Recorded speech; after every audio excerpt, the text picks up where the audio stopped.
지식인사이드 구독자 여러분 안녕하십니까? 저는 동아일보 주성환 기자라고 합니다. 저는 북한에서 김일성 종합대학 영문과를 졸업하고 탈북을 했습니다. 북송돼서 감옥 한 6개 경험을 하면서 2002년도 한국에 왔습니다.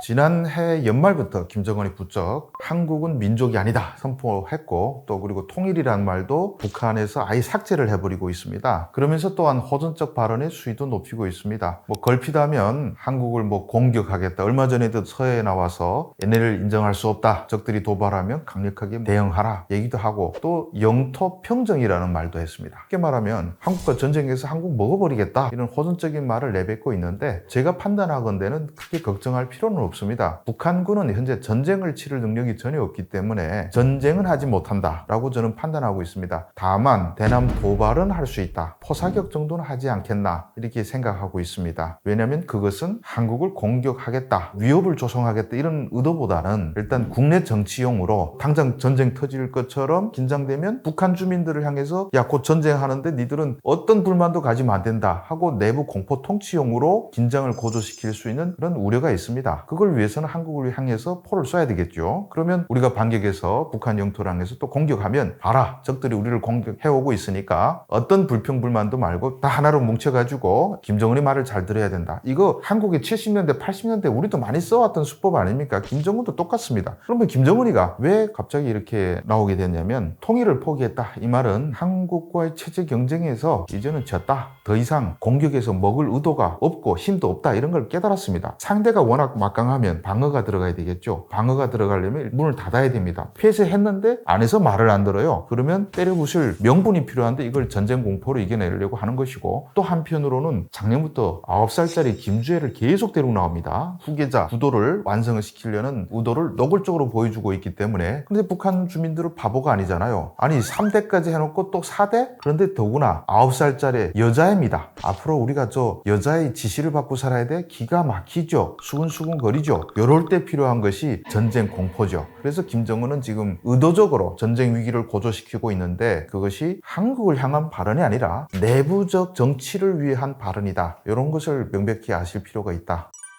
이렇게 하게 되면 일단 내부에서 자기들끼리 수근수근 거리다가 전쟁 터질 것 같다? 시선이 그쪽으로 가겠죠. 사실 많은 북한 주민들은 정말 전쟁이 일어나기를 원하고 있습니다. 워낙 가난하기 때문에 전쟁이 일어나면 북한이 상대가 안 된다는 걸 알고 있습니다. 그러니까 그 전쟁이 터진다니까 사람들이 진짜 전쟁 하냐? 좀 제발 했으면 좋겠다. 그쪽으로 가는 거죠. 시선이. 그러니까 김주애를 향했던 시선이 야 언제 들어오지? 언제 전쟁 나지? 이런 것만 지켜본다는 거죠. 그리고 북한에서 전쟁 위기를 고조시키는 단계가 있습니다. 준전시 상태 이런 것부터 시작해서 준전시 상태를 선포할 수 있습니다. 준전시 상태는 우리말로 하면 계엄령이라고 볼 수 있습니다. 당장 전쟁이 일어나니까 여기서 모든 게 통제하기가 좋지 않습니까? 처벌도 가중됩니다. 그러니까 김정은으로서 명분이 필요한데 한국에서 포탄이 날아오면 계엄령을 선포할 수 있는 명분이 생기는 거죠.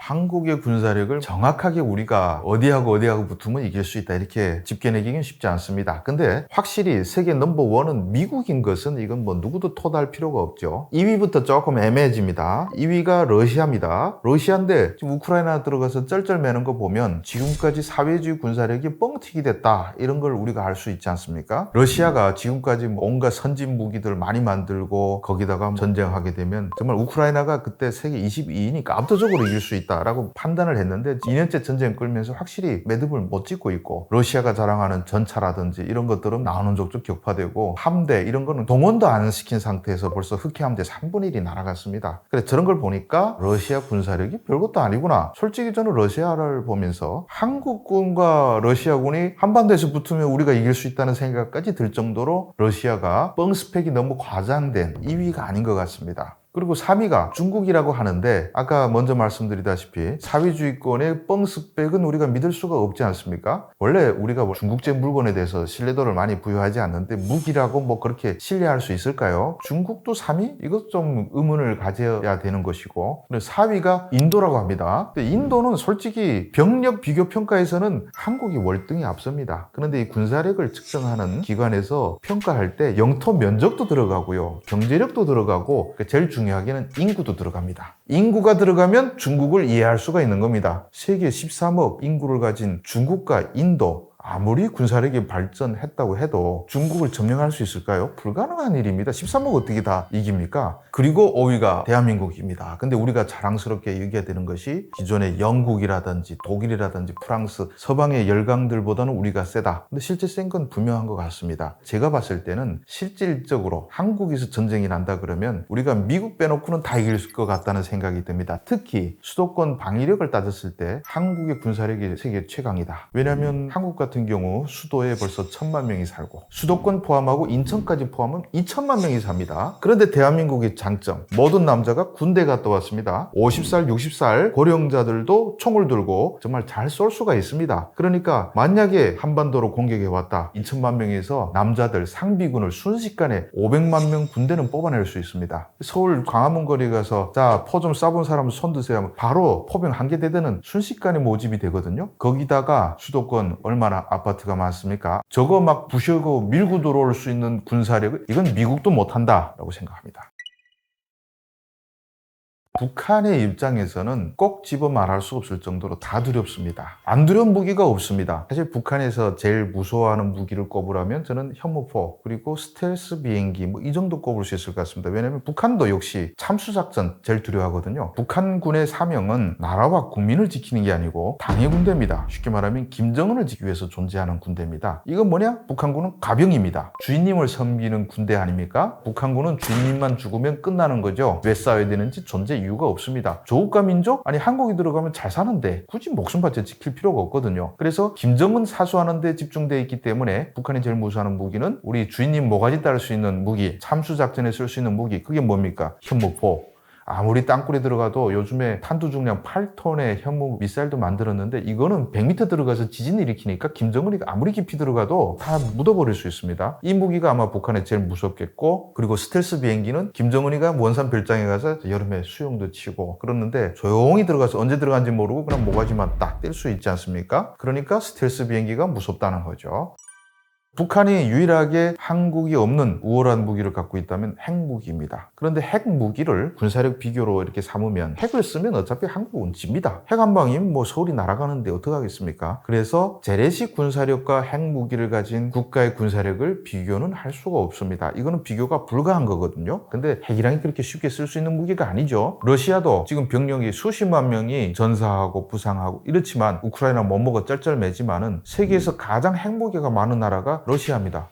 한 발도 못 쓰지 않습니까? 전술 핵무기, 포탄에서 넣어서 특정 지역만 소멸할 수 있는 그런 전술 핵무기조차 못 쓰고 있습니다. 그거 보면 핵무기 쓰기가 쉽지 않다는 거 우리가 알 수 있지 않습니까? 재래식 무기에서 봤을 때 이건 비교가 안 되죠. 육해공 모든 분야에서 북한이 이길 수 있는 건 단 하나도 없습니다. 공군 하게 되면 일단 북한 공군은 저는 반나절도 못 버틴다. 우리 국방백서에는 북한 전투기가 800여 기가 있다고 하는데 그거는 1947년도 생산된 말하자면 미그 15, 17 이런 거 다 포함했을 때 그거 뜨지도 못합니다. 그것까지 포함했을 때 800기고 북한 공군 과연 뜰 비행기가 몇 대나 있을까? 김정은도 모를 거다. 지가 다 뛰어봤어야 알지. 김정은이가 공군 시찰 나가면 나오는 비행기 딱 몇 대 안 됩니다. 비행기 옆에다가 위대한 수령 김일성 동지가 다녀간 비행기, 김정일이 다녀간 비행기, 이번엔 김정은 다녀간 비행기 똑똑똑 빨간 글씨로 다 붙여 있습니다. 그러니까 행사용 몇 대는 행사용이니까 계속 나오는 거 아닙니까? 나머지는 고물들이다. 그래서 북한 공군에서 가장 최신의 전투기는 미그 29라고 볼 수 있는데 그때 처음에 수입할 때 김일성 이제 80년 중반에 들여왔는데 미그 29의 초기 모델입니다. 제가 듣기로는 27대인가 들여왔는데 그동안 훈련하면서 떨어지고 어찌고 하다 보니까 뭐 한 열 몇 대가 남아있다고 합니다. 그리고 북한의 주력기가 미그 23, 21인데 1950년대, 60년대 만든 사람으로 치면 환갑이 다 넘어서 골골 은퇴해야 될 나이입니다. 아직도 뜨고 있지 않습니까? 이런 비행기니까 북한 공군에서 훈련 못합니다. 왜냐하면 추락할지 모르거든요. 김정은이가 갑자기 열받았는지 북한 공군 모든 비행기 몽땅 띄워보라 이랬습니다. 다 띄었다고 자랑하는 거 보니까 한 100대가 떴다고 하는데 그것도 또 가만히 자세히 보니까 포토샵으로 조작을 한 겁니다. 실제 몇 대 떴는지 모르고 또 우리가 북한 전투기들이 다 뜨면 항적으로 이렇게 보지 않습니까? 떴는데 막 추락하는 것도 나오고 고장나서 기지로 돌아가는 비행기도 있고 이거는 뭐 뜨자마자 죽습니다. 우리 전투기 같은 경우는 스텔스기도 있지만은 주로 F-15, 16 이런 비행기들이 주력인데 여기에 탑재된 레이더 같은 경우가 북한 미그 29 초기 모델이라 해봐야 레이더로 탐지거리가 40km 못 넘어갑니다. 근데 우리는 100km 밖에서 북한 비행기가 떴다는 걸 다 보고 거기다가 조기 경보기가 다 있지 위성에서 내려다보지 하다 보니까 딱 뜨면 북한 비행기는 미사일이 어디서 날아온지도 모르고 추락할 수밖에 없습니다. 근데 이건 비행기가 떴다고 가정하는 경우고 저는 뜨지도 못한다. 왜? 우리가 현무 미사일들 얼마나 많습니까? 이건 들어가면 거의 지진급 피해를 입히고 있기 때문에 땅을 다 부셔버리죠. 저는 뜨지도 못한다. 근데 북한 해군은 더 암담합니다. 북한 해군은 1960년대 진수돼가지고 사용하다가 중고로 내놓은 중국제 잠수함이나 함선들을 아직도 주력으로 굴리고 있습니다. 그러니까 저거는 떠다니는 게 좀 신기할 정도로 원래 함선은 30년이면 폐기해야 되거든요. 근데 저것도 6, 70년짜리를 아껴서 보관만 해놓고 있는 겁니다. 그래서 북한 해군 포사격을 하라고 하면 지금 가판이 쩍쩍 갈라진다고 합니다. 너무 낡아서. 그리고 육군 같은 경우도 마찬가지인데 육군에서 우리가 항상 장사정포가 위험하다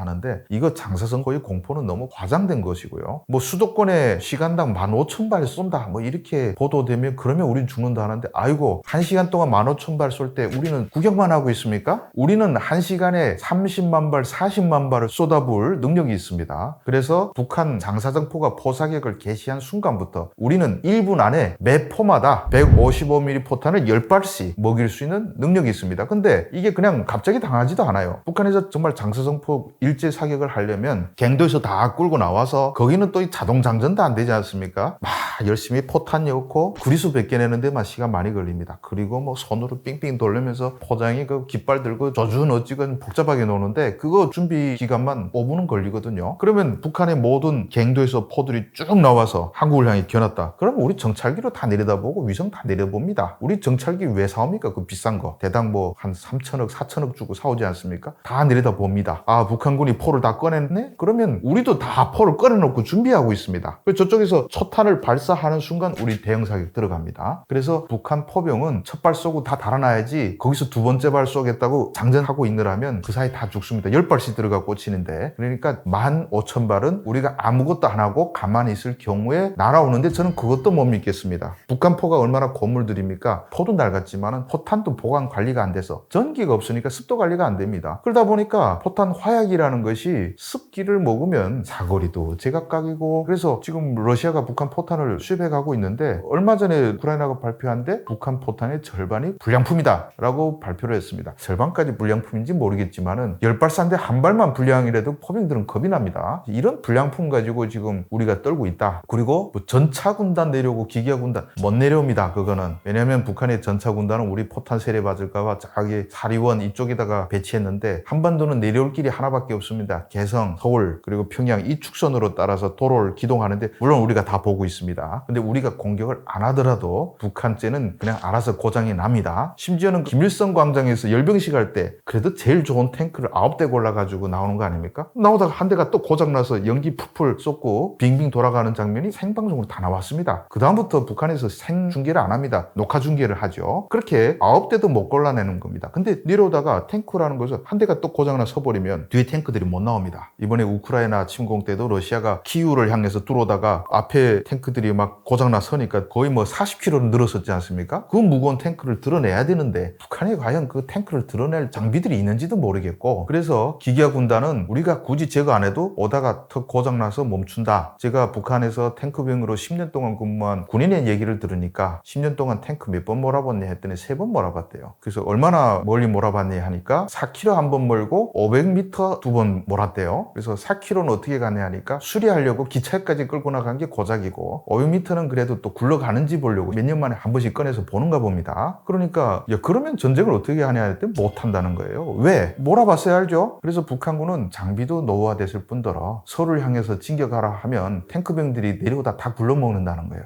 그리고 그 탱크 자체가 워낙 낡아가지고요. 자동 조준이 되는 게 몇 대 없습니다. 손으로 그 열심히 돌립니다. 근데 우리는 K2만 해도 사거리가 2km 아닙니까? 북한 탱크는 극상에서 1km도 안 나오는 뿐만 아니라 포탄도 한국 K2 관통하기는 턱없이 부족합니다. 그래서 설사 탱크 대 탱크끼리 맞섰다 해도 우리는 2km 밖에서 거의 백발백 정도 들어가 맞는 자동 조준 장탄 다 돼가 들어가는데 북한 포병들이 손으로 뭐 좌표 돌려 막 이럴 때 우리는 탄이 다 들어가서 깐다. 근데 실전에서는 한국 전차를 볼 일도 별로 없다. 왜? 아파치 한 대가 뜨면 거기 뭐 히드라 로켓 같은 게 72발, 거기다가 뭐 헬파이어 미사일들도 있고, 그래서 아파치 한 대만 뜨면 북한 전차 80대는 박살낼 수 있습니다. 그래서 아파치가 한 서너 대만 떠가지고 산 뒤에 숨었다가 미사일을 날리면 북한 전차 부대는 길이 막혀서 못 나온다. 더구나 북한의 가장 큰 취약점은 도로에 있습니다. 한국으로 나올 수 있는 도로가 몇이 안 되는 데다가 더구나 강들이 많지 않습니까? 거기다가 다리 몇 개밖에 없습니다. 다리 하나에 미사일도 아깝죠. K9 한 방씩 박아주면 다리가 끊어지면 북한의 도하 수단이 별로 없어요. 못 넘어옵니다. 그러니까 전차 부대는 우리가 걱정할 필요 없다.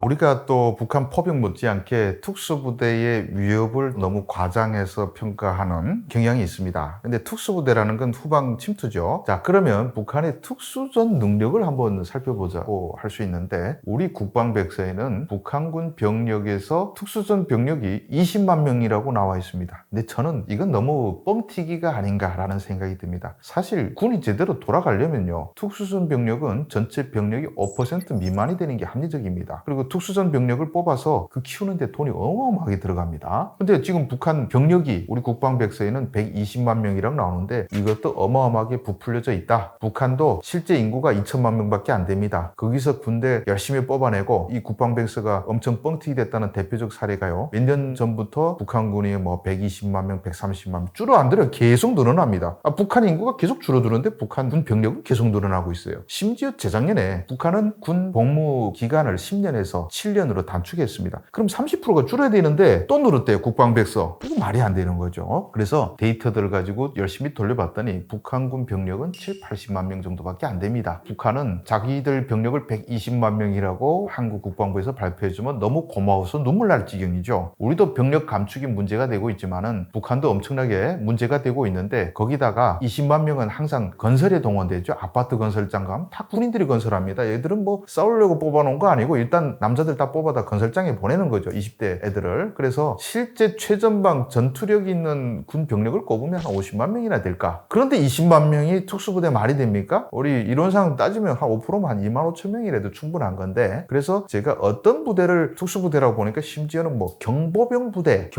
부대라는 게 뭐냐? 전쟁이 일어나면 중장비가 모자라니까 그냥 배낭 하나, 총 하나 쥐고, 그게 뭐 테러범들이나 다름없어요. 먹을 거 3일치 주고 총알 좀 여주고, 자, 남조선 나가서 싸우라, 열심히 뛰어내려오는 그런 부대도 있다고 하는데, 이거는 일반 부대보다 더 못한 그런 건 특수병력이라고 보기가 어려운데, 그런데도 어쨌든 20만 명이라고 합니다. 그리고 특수전 병력의 핵심은 우리가 폭풍11군단. 근데 이거 뭐 옛날 얘기고, 지금은 특수작전 무슨 종합군인지 해가지고 하나 군단 체제로 만들었습니다. 거기 나와서 몇만 명 소속돼 있는 것 같은데, 이 부대 실체는 여러분들, 재작년에 코로나가 터지니까 폭풍군단이라고 알려진 특수부대들을 양강도 해산에 가서 주둔시켰습니다. 탈북자막으라고. 그래 가서 주둔했는데 또 중국에서 조선족들이 또 카메라를 얘들이 어떻게 사는지 찍어왔단 말이죠. 그거 보니까요, 특수부대가 고사하고 우리 중학생들이 가붙어도 이길 것 같아요. 키가 작고, 아마 많은 분들이 봤을 겁니다. 왜소한 애들이 주먹 두드리는 훈련을 하고 뭐 어찌고 해도 체급을 못 당가, 체급을. 그러니까 특수전 병력이라 해봤자 키 160 몇 cm 되는 애들이 한국에 뭐 한 최소 10cm 이상 큽니다. 그런데 여기서 무엇보다 제일 중요한 것은 특수전 병력이 20만 명이 있든 2만 명이 있든 그게 중요한 게 아니고, 특수부대는 후방 교란을 해야 되는 거 아닙니까? 그런데 못 타고 들어옵니까? 걸어서 들어온다? 아니, 휴전선 우리가 다 내려다보는데 걸어서 한 개 여단 줄 서서 내려올 수가 없어요. 그리고 북한에서 10만 명의 뭐 공수부대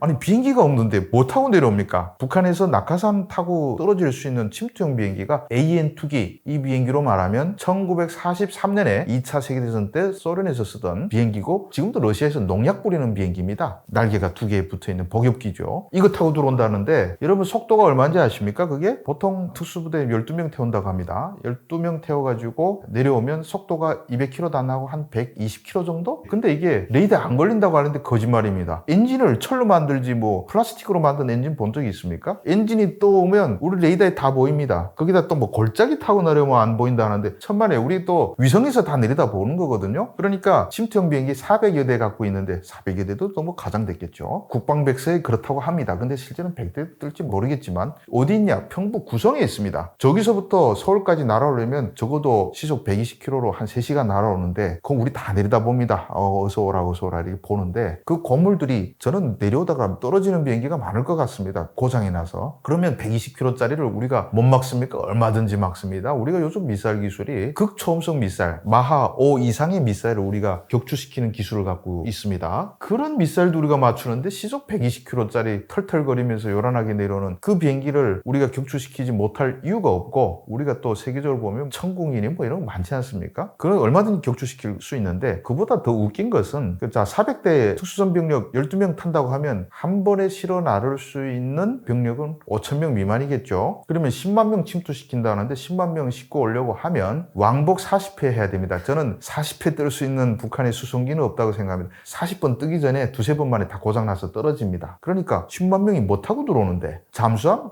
얼마 못 합니다. 거꾸로. 그래서 특수전 병력 20만 명이 후방에 침투해서 하는 거는 잊을 수 없다. 또 설사 특수전 병력이 한국에 들어왔다 칩시다. 몇천 명이 뭘 하겠습니까? 총만 들고 들어오면 우리 또 민방위 부대들 정말 우리 다 군대 갔다 온 전투력이 좋은 부대입니다. 산에 가서 북한 대남 간첩들이 들어오면 뭐라고 하는지 아십니까? 한국은 정말 힘들어서 못 가겠다. 우리가 산에 너무 울창해가지고 녹화가 너무 잘 돼 있기 때문에 잡초들 거의 안 베지 않습니까? 예전에 1968년도 김신조 일당들이 들어올 때는 산에 나무가 없었어요. 그러니까 시속 4km, 5km 막 뛰라면 뛰란 대로 뛸 수 있는데, 요즘에는 잡초가 너무 우거져서 열심히 북한에서 뛰는 훈련을 받았는데 한국 오니까 뛰려고 하니까 힘들어서 못 뛰겠다는 거예요. 그러니까 멀리 움직일 수도 없고, 또 요즘에 우리가 적외선 다 있지 않습니까? 아파치 헬기가 쭉 떠서 적외선 쫙 쏘서 보면 특수부대가 밤에 흰점으로 움직이는 게 다 보여요. 3일이 모을 게 거들나지. 그럼 한국 슈퍼털러 내려올 수밖에 없는데, 여기서 북한 특수전 병력들이 과연 김정은을 위해서 목숨 바치려 할까요? 쟤들은 한국이 가난하고 헐벗은 대한민국 남조선을 구해야 되겠다고 훈련받은 사상 세뇌된 그런 부대입니다. 근데 와보니까 눈이 돌아가는 거죠. 여기가 슈퍼 가면 먹을 게 얼마나 많습니까? 생전 처음 본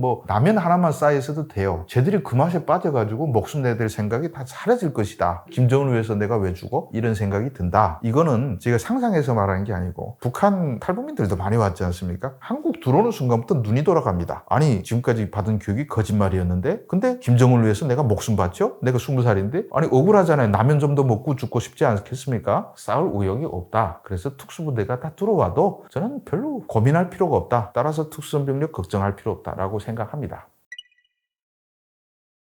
북한 땅굴 위협을 있다고 주장하는 사람들이 있는데 저는 없다고 거의 단정합니다. 우리가 지금까지 발견된 땅굴, 제4땅굴까지 있지만은 이 땅굴들이 1960년대부터 70년 중반 사이에 뚫다가, 그때는 베트남 전쟁 때죠. 베트콩들이 땅굴로 재미 보는 거 딱 보고 김일성이가 야 우리도 땅굴 좀 뚫자 해서 뚫고 내려오다가 비무장지대에서 다 걸렸습니다. 그러니까 쉽게 말하면 민통선 넘지도 못하고 다 걸렸어요. 소리가 다 나서. 그래서 그때 세 개 발견되고 90년도에 하나 더 발견됐지만은 그것도 뜯어놓고 보니까 70년대 파던 땅굴이다. 그러면 북한 땅굴이 왜 없다고 생각하냐? 땅굴을 팔 능력이 안 됩니다. 북한에서 마지막으로 땅굴 대규모로 판 것이 금강산 발전소 때 백리 수도 도수라고 하죠. 땅굴을 통해서 물 내려오는 그 굴을 팠는데 거의 5만 명씩 10년을 동원해서 한 2만 5천 명의 사상자가 났습니다. 정말 호약도 마음대로 쓰고 하는데도 그렇게 났고, 그리고 북한에서 지하철이 대동강 이남에는 없습니다. 계속 이렇게 터져 나오니까 석수를 못 막았거든요. 그런데 대동강도 못 넘어서 지하철도 못 만든 북한이 한강을 넘어서, 그리고 또 땅굴을 파 올라면 밑에서부터 올라와야 됩니다. 왜냐면 파 들어오면 지하수가 계속 떨어지니까 그걸 또 이렇게 양수기로 저쪽에서 퍼내야 되는데, 서울까지 오려면 북한 쪽에서 지하 한 2km 밑에서 쭉 이렇게 들어와야 됩니다. 그걸 또 삽과 꽃갱이로 다 파내야 됩니다. 포약을 쓰면 우리가 다 듣죠. 그런데 삽질, 꽃갱이 소리 다 듣습니다. 예전에 70년대 빈무장지대에서 다 들었는데 지금 파주랑 민가들이 얼마나 많습니까? 밑에서 자는데 따가닥따가닥 소리가 안 나겠습니까? 다 발견될 수밖에 없고, 또 설사 뚫었다 해도 유지도 안 됩니다. 그거. 그리고 제일 중요한 건 효용성이 없습니다. 그렇게 열심히 땅굴을 파들여가지고 왔는데 한국에서 발견하고 있다가 북한에서 연대를 굴 안에다가 몰아였는데 우리가 입구를 꽝꽝 해가지고 봉쇄하면 연대가 그냥 땅굴에 갇혀 다 죽어버릴 수 있는 거죠. 근데 그렇게 해서 땅굴로 지금 침투를 기껏해서 파주 뒤쪽에 나타난다 하더라도 그게 전세를 바꾸는 데는 아무 의미가 없다. 그리고 땅굴이라는 것은 공격용입니다. 방어하는 자들한테는 한국의 후방을 겨냥한 땅굴이 필요 없죠. 근데 지금 김정은이가 이제는 민족 개념 없애고 통일 없애겠다. 이건 뭐냐? 전쟁 못하겠다는 소리죠. 통일, 전쟁, 자기가 힘 있을 때 하는 건데, 근데 북한에서 무슨 힘이 있다고 땅굴로 공격해가지고 뒤에 와서 한국군이 배후를 치겠다. 안 되는 거죠. 요즘에 무기가 얼마나 발전돼가지고요. 쏟아져 나오게 되면 우리가 그 처치할 능력이 다 있습니다. 그래서 땅굴로 내려보낸다는 것은 70년대 시도에다가 이제 그만둔 지금은 그걸 필요도 없고, 저는 솔직히 땅굴이 필요하다면 북한 보고 계속 파라고 하고 싶습니다. 국력을 계속 소비해라. 지금 보십시오. 원산 갈마 관광벨트 짓다가 말았고, 평양 종합병원 짓다가 말았고, 건설 영역도 없는데 그 땅굴 파느라고 국력을 탕진하면 우리가 뭐 나쁜 일이 없습니다. 계속 파라고 하십시오. 땅굴 걱정할 필요가 없습니다. 한 3가지 정도만 말씀드리겠습니다. 첫날에 제가 겪었던데, 저는 비행기를 타고 들어왔죠. 아무래도 낮에 들어왔습니다. 공항으로 들어오면서 한국의 그 섬들부터 이렇게 내려다 보이기 시작하는 겁니다. 고도도 낮으니까. 한국의 지붕이 핑크 아니면 파란색, 알록달록한 거죠. 북한의 지붕은 회색이었는데 보는 순간 여기 내가 한국에 왔구나 라는 점을 깨달았습니다. 그리고 두 번째로 국정원에서 사람들 와서 인수를 받아가지고 버스를 타고 들어가는데, 그때 밤이 됐습니다. 들어가는데 그 가운데는 그냥 컴컴한 어둠이고, 저 멀리서 그냥 불이 한 줄로 쫙 늘어서 있는 겁니다. 저거 왜 아무 불빛도 없는 벌판에다가 불을 한 줄로 쭉 배치했지? 저건 뭐지? 그래서 나중에 알아보니까 그게 제가 어둡다고 이게 벌판인가 생각했던 게 한강이었고, 저쪽에 쭉 불만 늘어서 있다고 생각했던 것이 강변북로 가로등이었던 것 같습니다. 그런 것들이 좀 인상적이었고, 그리고 조사기관에 들어와서 창밖을 내다볼 거 아닙니까? 세 번째 놀란 거는 교회가 왜 그리 많은지, 십자가가 창문 내다봤는데 18개가 있는 거예요. 그때 든 생각이, 이게 장사가 되나? 뭐 이런 생각이 들었습니다. 그리고 나중에 하나원 나갈 때도 산이 너무 푸르러서 놀랐고, 뭐 그 정도라고 할 수 있습니다. 제일 기억에 남는 게 아마 버스 카드였던 것 같습니다. 중국에서도 카드를 안 쓰니까 몰랐거든요. 근데 한 번은 저 혼자 나가서 이렇게 버스를 타는데 한국 사람들은 거기다가 삑삑 찍고 들어가는 거예요. 저게 뭐지? 저건 어디서 살 수 있지? 저기다가 어떻게 돈을 였지? 좀 신기한 마음도 있었습니다. 그래서 저는 카드가 없으니까 한국의 버스비가 얼마인지 누구 알려주는 사람도 없고, 버스를 어떻게 타는지 모르고 눈치껏 타는데 그냥 돈 내면 되는구나 해가지고 10,000원짜리를 딱 였습니다. 였더니 버스 기사님이 아니 미쳤냐고, 10,000원짜리 내면 어떻게 하냐고, 당장 1,000원짜리 바꿔라고 노발대발 하는 거예요. 그래서 즉각 또 버스에 내렸어요. 내려서 1,000원짜리 또 준비해가지고 또 타서 이번엔 1,000원짜리 이렇게 내고 도망치듯이 들어갔는데, 아저씨 하고 또 찾는 거예요. 왜 찾지? 순간적으로 긴장해서 그랬더니 거스름돈 챙겨가라고 그러더라고요. 나와서 보니까 4개가 떨어져 있더라고요, 동전. 버스 값이 600원이구나. 그때 알았습니다. 그래서 그다음부터 600원을 준비해가지고 다녔고, 나중에 일 다니면서 저 버스 카드는 어떻게 사는 건지, 뭐 어떻게 충전하는지 그런 거 배웠는데, 그런 식으로 뭐 좌충우돌 그런 일들이 좀 많았죠. 꽃다발 뭐 이런 거 둘 수 있지 않겠나 싶습니다. 평양 같은 경우 특히 지방에도 중요 도시들은 다 있는데 집집마다 무조건 꽃다발이라는 게 있습니다. 이만한 대에다가 플라스틱 꽃들 가득 박아놓고 평양에 연도 한영 나오세요 하면 쭉 나와서 무슨 노란 꽃, 빨간 꽃 막 흔들고 있지 않습니까? 그거 집에 항상 갖춰놓고 있어야 됩니다. 꽃다발 들고 행사 나오세요 하면 그거 들고 막 이렇게 환영 혹은 뭐 만세 이런 거 해야 되니까, 쉽게 말하면 서품이죠. 한국에는 이런 거 본 일이 없고, 꽃다발 하면 사람들이 몰라요. 색종이들을 막 가위로 썰어가지고 막 이렇게 흩날리게 하는, 그게 꽃보라인데 그런 건 없더라고요. 그리고 우리가 어렸을 때 자랄 때는 집집마다 또 간첩 잡으라고 도깨비 방망이처럼 야구 방망이 같은 데다 뭐 가득 박아가지고 간첩이 들어오면 그걸 내리치래요. 문 앞에다 이렇게 놨는데 그게 없고, 물론 이것도 지금 북한에는 이제 흐지부지 돼서 안 씁니다. 그 다음에 또 북한에만 있는 게 스피커입니다. 스피커. 집마다 유선 방송이 하나 달려 있습니다. 이거는 아침에 5시부터인가 시작해서 밤 11시까지 쉬지도 않아요. 끌 수도 없어요, 개인이. 모든 집집마다 다 달려 있습니다. 거기 맨날 위대한 수령님께서는 어쩌고 저쩌고 해서 노래가 나오지 않으면 또 무슨 어느 근로자들이 열심히 하고 있습니다. 근데 원치 않은 소리를 평생 듣고 살아야 되죠. 아침 깨나서부터 인민보건체조 시작, 하나 둘 셋. 그 다음부터 밥 먹던 어쨌든 위대한 수령님 어쩌고 해서 잘 때까지 위대한 수령 들어야 됩니다. 아주 중요한 북한의 세뇌의 선전수단인데, 이런 스피커가 한국에 없다는 거, 내가 원치 않으면 소리를 다 안 나게 만들 수 있다는 거, 이게 참 좋은 것 같아요, 한국은. 가장 대표적인 게 뭐 생활총화 막 이런 겁니다. 생활총화 어떤 기관은 뭐 3일에 한 번씩 하고 일주일에는 다 한 번씩 합니다. 주로 토요일에 앉아가지고, 뭐 쉽게 말하면 자아반성이죠. 종교계에 가서 고해성사 하듯이 뭐 영도자 김정은 동지께서는 이렇게 말씀하셨습니다.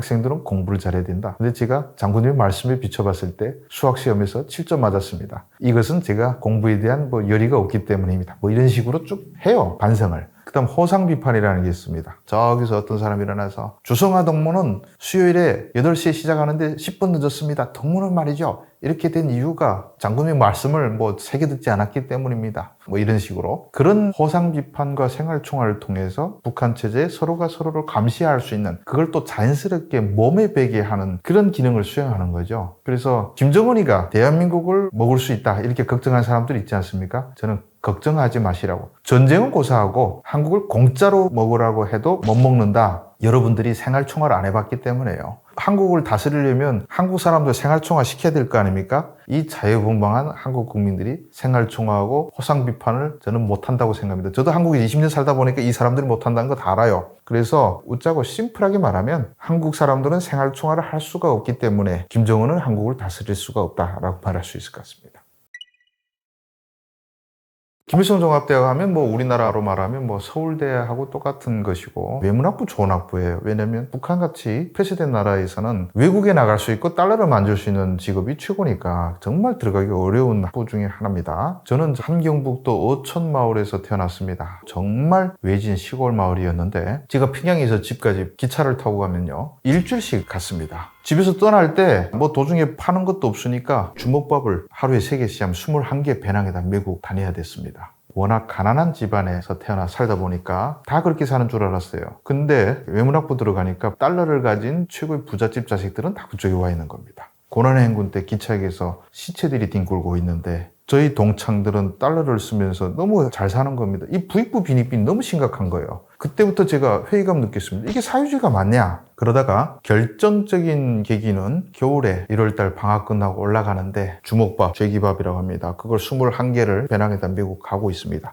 근데 기차가 왜 일주일 가냐? 가다가 서고 언제 전기가 끊길지 모릅니다. 전기가 힘이 딸리면 그러면 언덕을 이렇게 올라가다가 기차가 떡 섭니다. 그러면 사람들이 다 기차에서 내려서 열차를 밉니다. 어이씨 하고. 나 그거 한국 사람들이 봐야 돼요. 그러면 기차가 서면 사람들이 다 기차 옆에서 내려서 또 이렇게 무리를 짓고 불을 피웁니다. 추우니까. 거기에 또 꽃제비 아이들이 따라갑니다. 요만한 여자애가 노래를 부르고 있더라고요. 군인들이 둘러싸여 있다가 잘 부른다 해가지고 먹을 걸 주더라고요. 주니까 얘가 막 달려가는데 지가 안 먹고 더 작은 남자애가 앉아있는데 거기다 먹을 거 딱 주고 다시 와서 또 노래 불러요. 애들이 불쌍하니까 주먹밥 하나 가져다가 애한테 줬습니다. 그리고 꽃제비라는 게 언제 시쳤는지 모르니까 얼굴도 까무잡잡하고 옷도 막 누더기 같은 걸 입고 제가 물었습니다. 부모님들 어떻게 됐냐? 아무렇지도 않은 듯이 우리 엄마 아빠가 굶어 죽었어 그러더라고요. 너네 형제냐고 물었더니 아니랍니다. 3달 전에 간리역이라는 곳에서 만났답니다. 이 여자애가 자기는 얼마나 배고프겠습니까? 9살짜리가. 근데 동생한테 이렇게 줍니다. 근데 남자애가 3번을 먹을 동안 여자애는 1번밖에 안 먹습니다. 친형제도 아닌데. 그러면서 그 여자애가 7살짜리를 보는데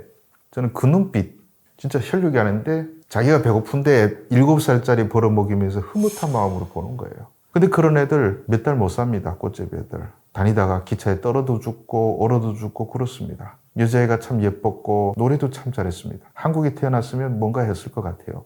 근데 나라를 잘못 만나서 정말 몇 달 안에 죽을 팔자를 살고 있는 겁니다. 저는 그때 인생 최고의 분노를 느꼈습니다. 여기서 이렇게 애들이 죽어가는데 평양에서 부유한 내 동창들은 떵떵거리며 살고 있어요.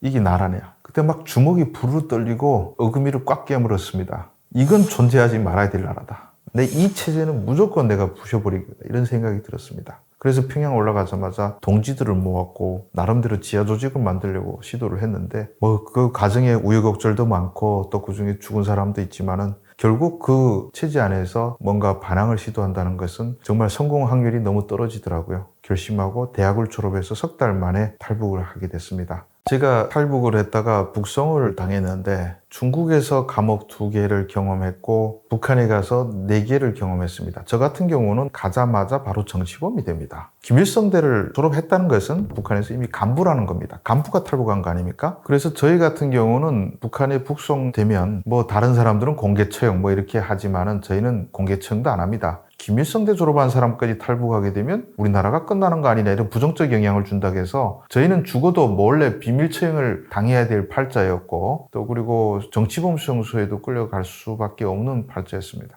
감옥에 들어가서 생활한다는 것은 북한 감옥 정말 제가 설명하지 않아도 너무 잘 알 겁니다. 거기 가서 6개월 이상 참 버티기가 어려울 겁니다. 일단 먹을 걸 안 주니까 사람이 육체적으로 완전히 피폐해집니다. 근데 그 와중에서도 저는 항상 생각했죠. 제발 이 감옥에서 나가서 목숨만은 끝까지 부여잡고 살자라는 각오를 단단히 가졌죠. 그런데 저는 한 6개월 정도 고생하고 나오긴 했습니다. 좀 더 있었으면 죽었을 겁니다. 근데 많은 탈북민들 북송돼가지고 고초를 겪은 경험이 있습니다. 지금도 트라우마에 시달리는 분들이 엄청 많습니다. 근데 제가 좀 다행스러운 건 지금 멘탈이 좋은 것 같아요. 그래서 그 북한 감옥에서 지옥 같은 삶은 한 1년 되니까 희미해지더라고요. 머릿속에서 가장 고통스러웠던 기억은 그렇게 빨리 지워버리는 것 같습니다. 그런 경험이 가장 힘들었다. 정말 죽는 줄 알았죠. 그 갇혀있던 내내 나는 죽을 것이다 라는 공포를 느꼈죠. 제가 한국에 2002년 3월에 도착했습니다. 근데 중국에서 제가 있을 때 대북 방송 라디오를 많이 들었거든요. 한국에 간 탈북민들이 1300 몇 명이다. 그때까지. 그래서 제가 그때 생각했죠. 나는 어떻게 하든 1500번째 안으로 들어가자. 그런데 한번 끌려가서 고초를 겪다 보니까 제가 당도했을 때는 연번이 한 2000 몇 번이었습니다. 쉽게 말하면 저보다 앞서 온 탈북민이 2000명이나 있다는 소리거든요. 다행히 근데 뭐 일자리가 남아 있어서 동아일보에 합격됐고 그때 국정원 입사 시험도 봤는데 거기도 합격됐습니다. 그래서 어디로 갈 것이냐 몹시 고민하다가 음지로 갈 것이냐 양지로 갈 것이냐 이렇게 간단하게 생각했습니다. 그러다가 목숨 걸고 왔는데 음지에 가서 숨어버리면 좀 억울할 것 같아서 양지를 택했는데 지금 생각해도 동아일보를 선택한 것은 너무 잘한 선택이었다고 생각을 합니다. 그런데 그때 2000번째도 내가 늦게 왔다고 생각했는데 이후에 지금 탈북민들이 34,000명을 기록했지 않습니까? 이렇게 많이 올 줄 몰랐죠. 저는 그들에 비하면 엄청 빨리 온 셈입니다. 북한은 김정은 욕만 못하고 나머지 욕은 다 할 수 있다. 심지어 뭐 직장 상사, 지배인 멱살 잡고 싸워도요 해고가 없습니다. 왜냐면 그 지배인, 공장 책임자가 나한테 먹을 걸 주는 거 아니거든요. 내 월급 주는 거 아니에요. 딱 국가에서 배급 분배로 나오는 거거든요. 지배인을 심지어 구타하더라도 내가 해고가 안 돼요. 나 제발 놀고 싶은데 무조건 의무적으로 고용돼야 돼요. 트러블이 있으면 옆 직장에 옮겨진다 뿐이지 해고가 안 되거든요. 근데 한국에 오니까 대통령 요구 마음대로 할 수 있는데 직장 상사역도 제대로 못 하잖아요. 아니 그런 거 하면 안 되지 않습니까? 막 이렇게 했으면 좋겠는데 한국은 그건 안 돼요. 그런데 북한은 지도자 욕은 안 하면 뭐 나머지 욕에 대해서는 대체로 관대하기 때문에 북한에서는 지도자를 욕하면 목이 잘리고 한국은 사장을 욕하면 밥줄이 잘리는 사회 이렇게 말할 수 있을 것 같습니다. 벤츠 딱 간부들만 다니죠. 북한에서는 개인이 차를 소유할 수가 없습니다. 아주 특이하게 예외를 뒀다고 하면 조청년 가족들, 제일교포 가족들한테만 허용해줬는데 이것은 일본에서 돈을 많이 북한 정부에다 갖다 바친 대가로 차를 몰게 해준다 뿐이지 자가용이라는 거 원칙적으로 있을 수가 없습니다. 벤츠를 주는 레벨이 있습니다. 그래서 노동당 비서국 대상하면 280이었던 것 같고 후보위원 230, 노동당 지도원은 벤츠 180 뭐 이런 식으로 간부들이 회의 갈 때는 벤츠들이 한꺼번에 가겠지만은 보통은 그렇게 차량이 없습니다. 평양을 벗어난 지방에 가면 차 구경하기가 쉽지는 않습니다. 물론 화물차도 다니고 하지만은 그래서 차 다니는 대수를 보면 한국에 50년대, 60년대 통틀어 가지고 북한보다는 차가 많이 다녔을 겁니다. 한국에. 북한의 빈부격차 엄청 심합니다. 예전에 한 80년대, 90년대는 남조선에 가면 번쩍번쩍하는 것은 다 허상이고 한강 다리 밑에 가면 거지들이 거적대기를 놓고 그렇게 사는 그렇게 상상했거든요. 그래서 90년대 온 귀순자들 중에는 한국이 과연 이렇게 거지 같은 사람들이 많이 사는지 궁금해가지고 한강 다리 밑에 가보자는 사람들이 많았습니다. 그런데 우리가 한국과 북한을 비교했을 때 한국이 훨씬 더 북한보다 빈부격차가 없다라고 얘기할 수 있습니다. 밑바닥에 사는 사람들은 힘들게 살면 집 주잖아요. 생활비도 줍니다. 굶으면 안 죽지 않습니까? 위에 사람들은 뭐 엄청 더 부자로 살겠지만 북한은 밑에 있는 사람들이 굶어 죽지 않습니까? 그러니까 한국보다 훨씬 더 격차가 크죠. 제일 꼭대기 정점 있는 김정은은 별장만 20몇 개씩 갖고 있고 지가 원하는 거 다 쓰고 살고 있고 쉽게 말하면 김정은은 한반도 최고의 부자입니다. 온 나라가 지 건데 그러니까 최고 부자도 북한에 있고 제일 가난해서 진짜 굶어 죽어가는 사람들도 북한에 있습니다. 그러니까 빈부격차가 북한이 훨씬 더 심하다. 그래서 북한 사람들도 만민평등의 사회주의를 건설한다? 이런 얘기는 아마 다 잊어버렸을 겁니다. 그건 50년대, 60년대 하던 소리지 평등하지 않다는 거 다 알고 있습니다. 사회주의가 아닙니다. 저기는 가난하면 죽어가는 사회입니다.